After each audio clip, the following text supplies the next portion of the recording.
Hello and welcome. You're listening to Start Again with Shauna Lee, the place where you will be reminded that it's never too late and you're never too old to do the damn thing.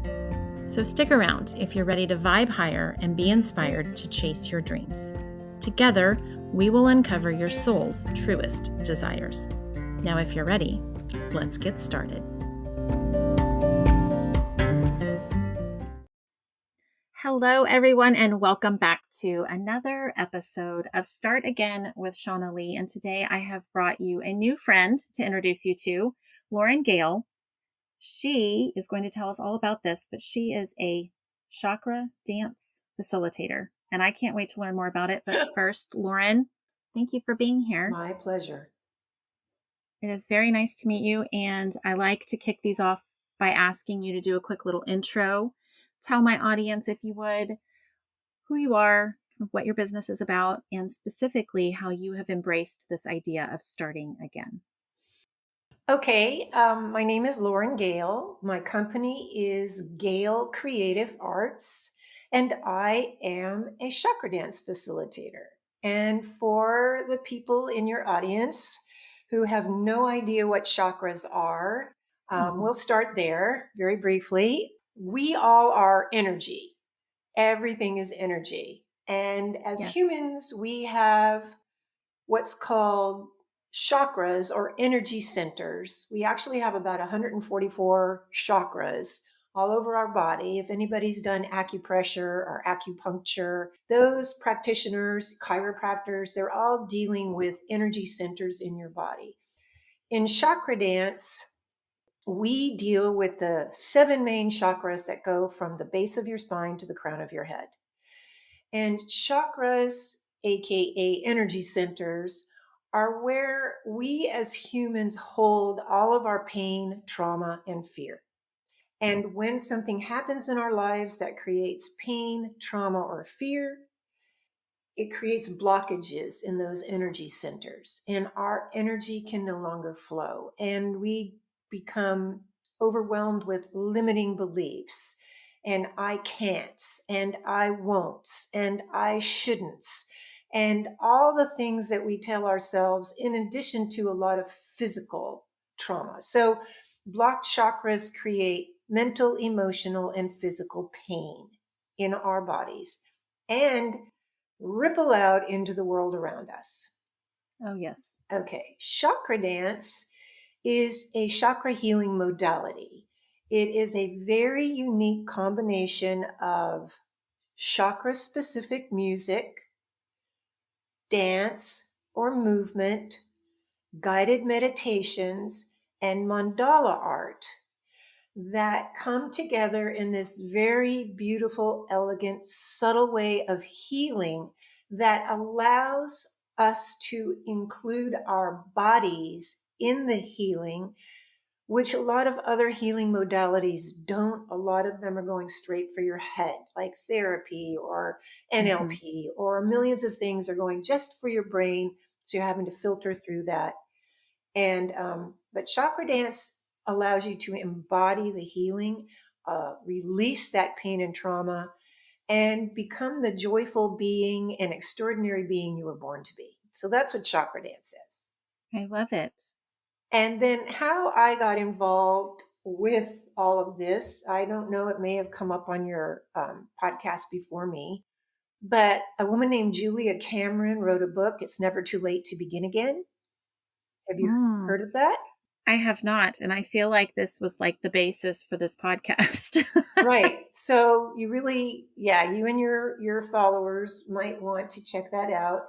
But I, quote unquote, retired back in 2016. A lot of stuff was going on in my life.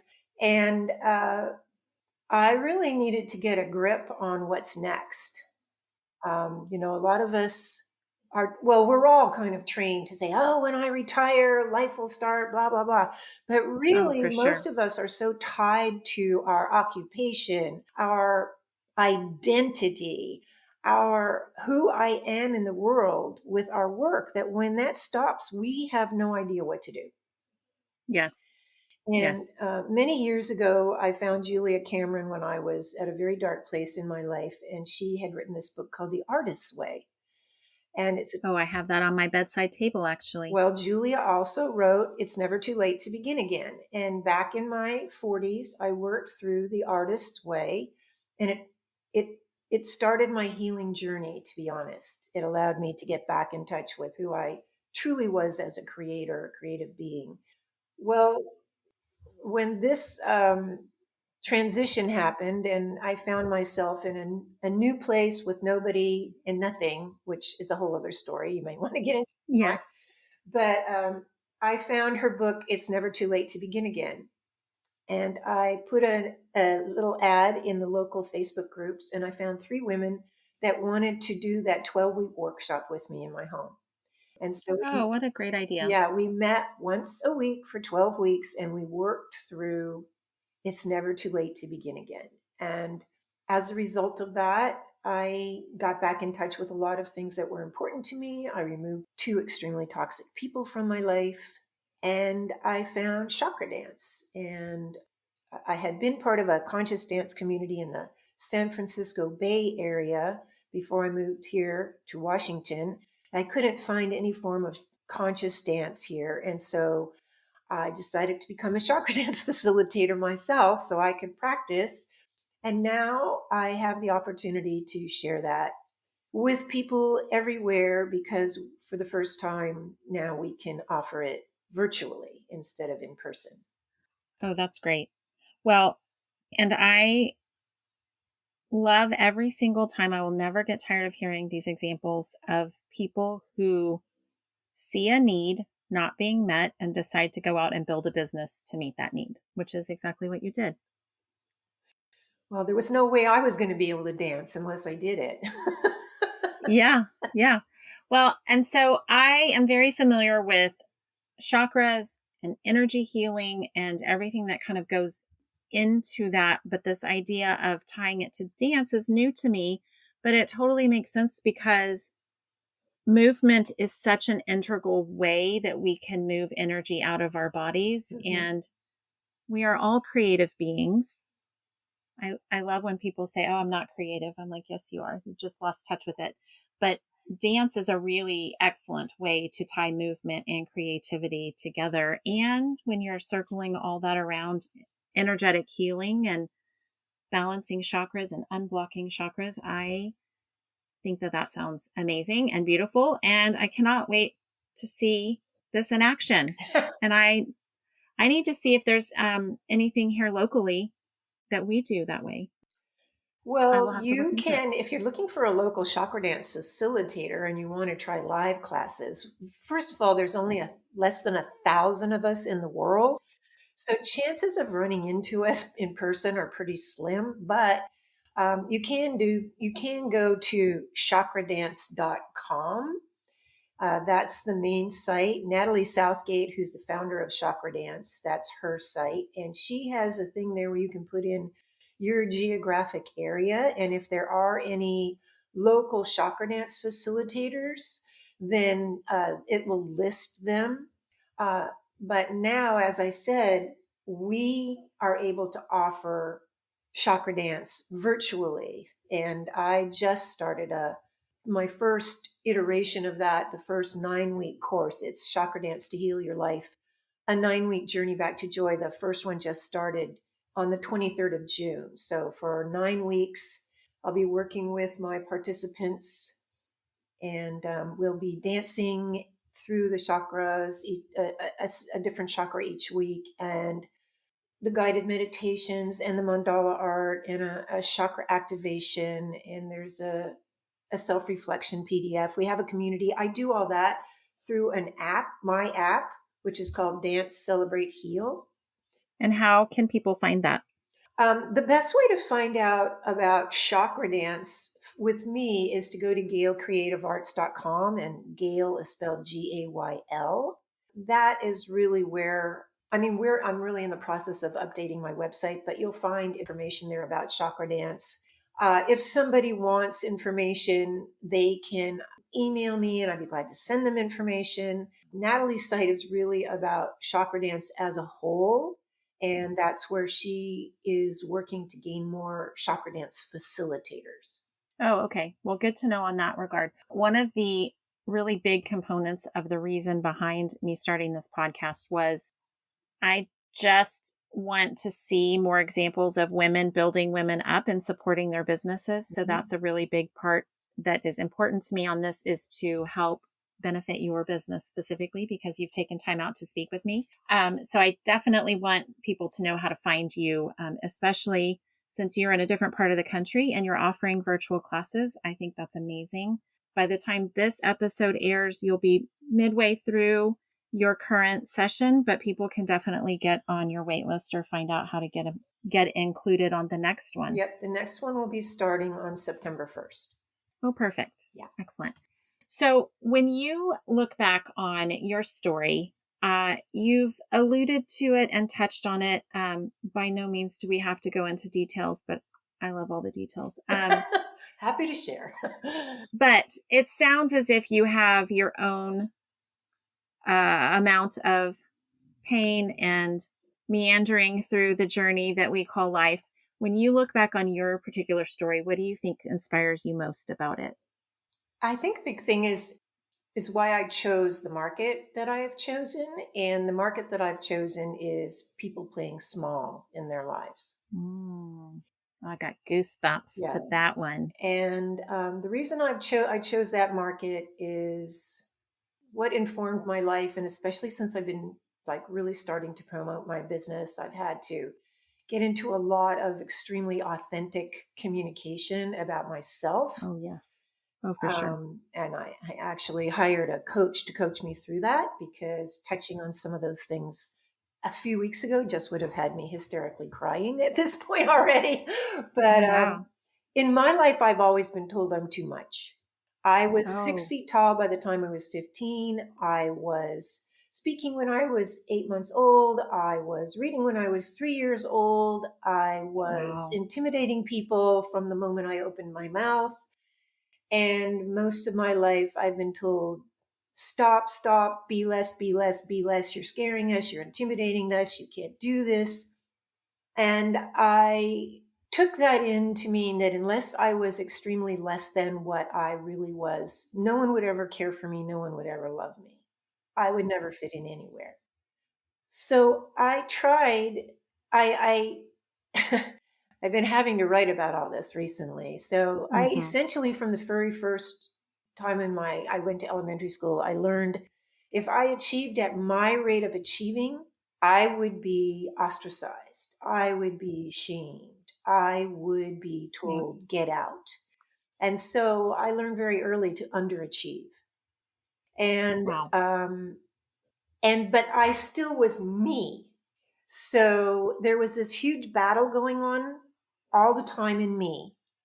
Oh, yes. This innate need or innate ability to achieve and this other desire to be accepted.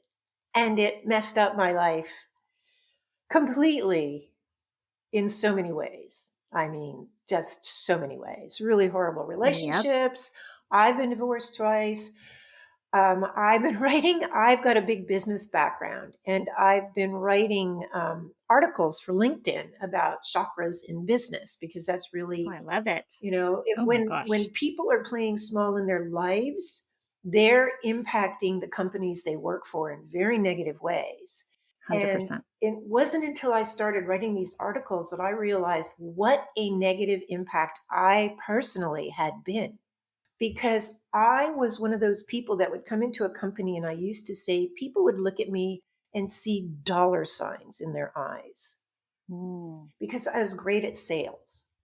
I am really great at sales. I'm really great. I'm an empath. I'm really good at reading people. I was I'm Mm-hmm. articulate, blah, blah, blah, blah, blah. But what I realized when I was writing these articles is I also what was called an onboard terrorist. Mm. And one of the highest, one of the biggest costs to business is disengaged employees. Yep. Disengaged employees cost businesses over $500 billion dollars a year. And there's the super disengaged employee that's called the onboard terrorist. And I Mhm. never would have thought of myself that way until all the work that I've been doing with Chakradance for the last 3 years has healed me enough to realize who I was.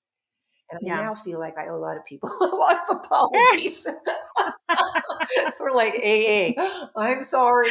Ah, Um, but I was that person that came into a company and I was the top performer, but not the total top performer because I never allowed myself to be the total top performer because then I wouldn't be right. accepted. But I was a top performer for a while and then I would get bored and then I would get Yep. disengaged. And then I would want everybody else to be disengaged. And I created issues. And I can now see this going back to my elementary school days, Oh, wow. where I finished my assignments faster than everybody else. And I would be talking to all the people in the room around me, and I'd get sent out of the room. And it's only been because I have been doing chakra dance for 3 years, facilitating it, doing it myself, all this healing, all this healing, all this healing, that Mhm. I am able to take a step back now and see that Yes. and see that impact because I never got it. I just couldn't understand what was going on, and the people around me couldn't understand what was going on because one minute I was like their top performer, and the next minute I was trying to tear everything apart. Yes.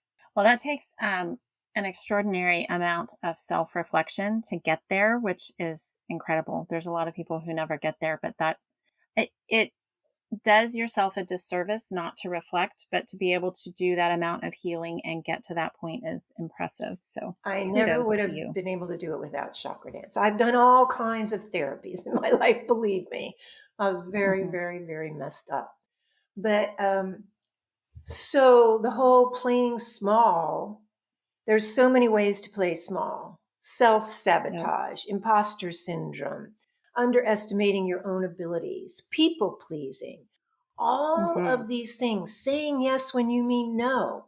All of these things not only create pain for us, but as in my case, and I know I'm not alone, they are creating pain for everyone around us. It's true. That ripple effect that you referred to is accurate. Yep. Yeah.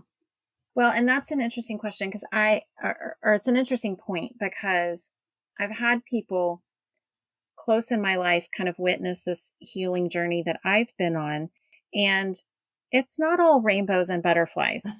And there have been moments where people have said, honestly, I don't want any part of what you're doing. Why do you even bother? It looks terrible. And you just hit on the exact reason because it doesn't benefit just us. It's a ripple effect that benefits everyone around us. And that's why we Exactly. do it. Yeah. And a lot of people don't understand that. I mean, I haven't ever had kids, but I've certainly seen a lot of them, and I've been one. And it's like when we're little, we fall down all the time and hurt ourselves, but we Yep. don't stop trying to stand back up again. As Yep. adults, we seem to have this impression that if anything knocks us down, there's something wrong with it. Yeah. But we can't learn to stand up stronger, taller until we've been knocked down. And Oh, so I true. understand and appreciate that some people get knocked down in ways that are really, really, really, really horrifying. Hmm. Yes. And it's just, it can be considered to be sort of glib, but to say, you're always going to be better on the other side. That said, in my personal life, I have found that when I actually make it to the other side, Yes. and a lot of times I'm not sure I will, but as Oh, time has sure. gone by in my life, I have looked back and realized there hasn't been a single time that I got knocked down and managed to make it to the other side, which, considering I'm here, I managed every time. Um, that life wasn't better in some way. Oh my gosh. Yes. Yes. Well, and that's, there's memes all over the internet about you've got 100% track record of success of getting through difficult situations. 100% of the time, you're on the other side of every single one of them. And I like to think about those get knocked down moments, those failures. People like to call them failures. I think they're lessons. I think each and every time there's a lesson and there's a growth opportunity. So when you look back on your journey, what do you think is the common theme in each of your lessons? I would say the common theme, especially since I have so many to look back on, Don't is we to all? learn to trust myself. Oh, yes. We're told in so many ways in the world that everybody else knows better than we do about us. And we all have intuition and instincts. We all have that voice in our head that can tell us. I mean, we all have voices in our heads that say things that we allow to say things to us that we never allow anybody else to say to us. Oh, yes. And then that is because of our stuck chakras. When we clear that out, I have to tell you, as I have cleared these things away, I don't have those voices in my head anymore. I don't have anyone in my head saying, you suck. I mean, I do have, the voice in my head saying, you're kind of old. Are you sure you can handle this? And I don't know for sure, but I am still handling it. But Yeah. but I don't have any of those voices in there anymore. What I do have is the voice that is my what's called true north or North Star. Yes. And the more clear I am, the more I can hear that. And so what I've learned looking back on my life is in the instances that I ignored that voice, I paid the price. Yep. In the instances I allowed myself to trust that voice, I moved forward much faster. Yes. I have said the same thing, although you said it much more eloquently than I have, that my intuition is never wrong. When I listen, I'm always better off. It's when I don't listen that I tend to get burned. Yep. Oh, it's so true. So when you think back kind of to the younger version of you, this is one of my favorite questions. What advice would you give her? Pay attention to your intuition. Yep. And, it's so hard to say that because it's really hard to know if any other life would have been better than this life. If any other point in the future would have been better than the one I'm at right now. Mm-hmm. I mean, really, if I'd followed my intuition at a very young age, I probably would have ended up on the top of a mountaintop all alone, chanting to the moon. I'm not sure that necessarily would have been better for anybody. Yeah. Yeah. But that's, if I had done that, that's probably where I would have ended up. But yeah, pay attention more to what's going on inside than what's going on outside. Yeah, I think when I look at this business that I've built, the core element of what I'm doing is essentially teaching people how to trust themselves. Mm-hmm. And I will say, and you probably can back me up on this, but this journey to entrepreneurship, first of all, I came from a corporate background. So that in and of itself is a whole transformation that was happening. But there is no limit to the number of experts that are available to help an entrepreneur, regardless of what aspect of your business that you would possibly have a question about, or even maybe not want help with. There are so many people. And what I have found in building a business is it's all around that lesson, that theme that you just described, because yes, you want to gather information from experts who know more about any given thing than you do because you want to learn from them. But at a certain point, you have to take a step back from all of the guidance and trust yourself to know what to do for your business. And it comes back to just being able to trust yourself. Like, yes, gain knowledge and wisdom and learn new things. But at some point, you have to say, okay, enough with all the noise, because it becomes noise at some point, Right. and trust yourself to know who your people are, where to find them, and how to meet their needs. I actually I think it's just getting put up on LinkedIn today by my virtual assistant, is all about the third eye chakra in business. Mm, Intuition, presence, how, the importance of being an intuitive, present business leader. yes. And logic's only going to get you so far Hmm. because the world is actually very illogical. It totally is. And But we're conditioned to believe that logic is how that we somehow maneuver it's our way going to through it. save us. Yes. Yeah, somehow Yes. logic is going to save us.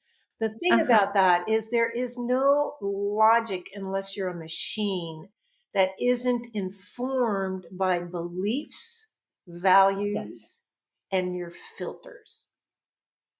That is what creates our version of logical. Yes. And therefore, it's all about our emotions. There is no such thing as a completely logical human being. Right. And since businesses are all about human beings, there's no such thing as a logical business or a logical business conclusion. Right. Right. Oh, I love that. Okay. So what is next for you? Where are you going from here? Well, I'm just trying to get started. I think right now I'm just pedaling really fast. Hmm. So my goal with my business is I've always had this mantra in my head: have a massive positive impact on large groups of people. Oh, that's a good one. And that's something that's informed me through my years. I'm like I said, I was very good in sales, and I used to say if I just had less integrity, I'd be really rich by now. Didn't work out like that. there, So, there's some truth to that. so what I see for myself is, because with the combination of my business background, my sales background, my knowledge of business, all my business background was in human capital, management Mm, consulting, everything about hiring the right people, training the right people, empowering your people. All of it was, that's where I operated, was in the people place.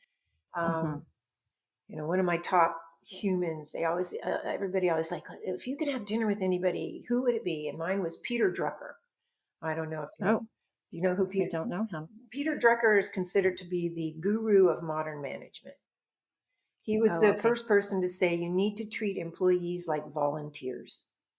And what are some of the, like, there were 10 characteristics. I can't tell you all of them right now, but there are 10 characteristics that you need to have in place in a nonprofit organization in order to have people want to continue to volunteer. Well, essentially, employees are volunteers. Hmm. They, they they don't want to, people don't want them to know that, but that's what they are. And Yes. so where I see myself, because Chakradance can be virtual now, is I see myself bringing it into businesses, corporations virtually, and helping businesses, opening businesses' eyes even more so. I mean, now we have things like heart-led leadership and a lot of things that certainly weren't around 40 years ago or 50 years ago or whatever. Hmm. Then it was like Deming, and everybody was like, everybody needs to operate like a machine. But we aren't Yes. machines. And now people are realizing more and more that the more you treat your people like people and realize their foibles and their issues and the fact that they bring all that stuff to work with them every single day, that the more healthful they are, the more whole they are, the more healthful and whole your company will be. So, where I see myself is being that voice in the business world. And part of I it love that. is the individuals. If you're playing small in your life, it's impacting your career. If it's impacting your career, it's impacting your company. And so it's obviously each individual goes through chakra dance. They are healing their lives. I don't see myself going into a business and trying to heal the business, Mhm, but mhm. having upper management go through Chakradance, having, other levels of having it be part of a corporate wellness program. That's Totally. that's what I see. That's where I'm headed. So I was recently, and I've just gotten started. We weren't able to do Chakradance virtually till this year. So that's why this is my first offering. And I just got finished doing some things on Facebook ads, aimed towards women playing small in their lives, because it's not just women, but it does tend to be a lot of the times women playing small, but more and more it's everybody. Mhm. Um, and that's not my market. So right now, everything I'm going to be doing moving forward will be through LinkedIn, because those are the professional career people, the ones that are stuck, the ones that are like myself, that are all gung ho, and then all of a sudden they turn on everybody and everybody turns on them. Well, I love that. And I sort of stole my thunder with that question. I just was kind of curious where you were going with your business next, but um, I'm going to ask this question anyways. It's a little bit the same. But Okay. what do you now believe is possible for your own life? Ha. So I actually am working with this woman who is a body coder, who's, oh man, she's freaking amazing. I don't Yeah. even know how she does what she does.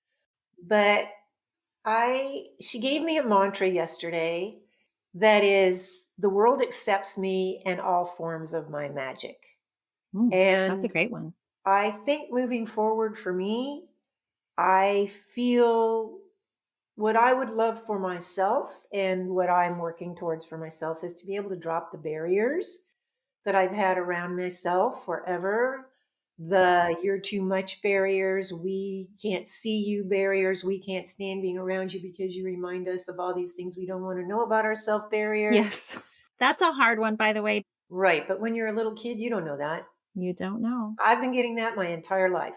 I once Hmm. went to a life reader who said, "Lauren, you have the ability to see other people's truths, but nobody gave you the right to tell them." Oh, yes. One of the things that I've experienced with Chakra Dance is I get to help people see their own truths without having to tell them. Hmm. That's really beautiful and powerful. Yeah. So my thing is where, what's important to me, or what do I see for myself? I see the world accepting me in all forms of my magic. I freaking love that. That is so beautiful. Thank you. And I think everyone listening should take that mantra and use it for themselves as well. That's really great. So, my last question, we sort of touched on it earlier, but I just want to give you another opportunity to let everyone know how they can find you. So, if you're interested in learning more about chakra dance, I'm happy to send some information your way. And I'm also happy to share with you a 15-minute sample of chakra dance called Freedom, where I will guide you on a dancing journey meditation from your root chakra to your crown chakra. It's absolutely beautiful. And what I suggest from people, if they do send for that, and I'll explain how to get that, is that they put on their headsets or turn up their stereo, and so they can really feel the rhythm of the music, because each piece of music is composed to vibrate with a specific chakra. That's amazing. And probably the best way to do that is just to email me, or I am on Facebook, but we're probably not friends, so I don't know how you do that way. But my email is gaylcreativearts@gmail.com, and it's GAYL creative arts at gmail.com. Perfect. Well, I will definitely include that in the show notes for this episode so people can click on over there and find that info, but I just have to say thank you. I can give you a link too that you can put up there to a little funnel where they can submit to get the music. That's perfect. Yes, we can totally Yeah. do that and make it easy. Um, but yes, I have to say thank you for being here and taking time out of your day to share your story with us, and it was really a pleasure to meet you. My pleasure, Shauna. Thank you for choosing me.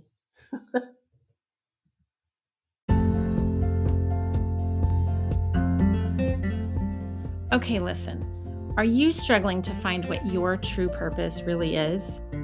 You should try journaling. At the very least, it will get you to a better feeling place than where you are right now. I've created a set of journal prompts to get you on your way to discovering who you truly are and where you want to go from here. My free download is called Journal Yourself to Joy, and it's available at shaunalee.com under Free Stuff. These are my tried and true journal prompts that will raise your energy, increase your positivity, and brighten your day. Download yours today.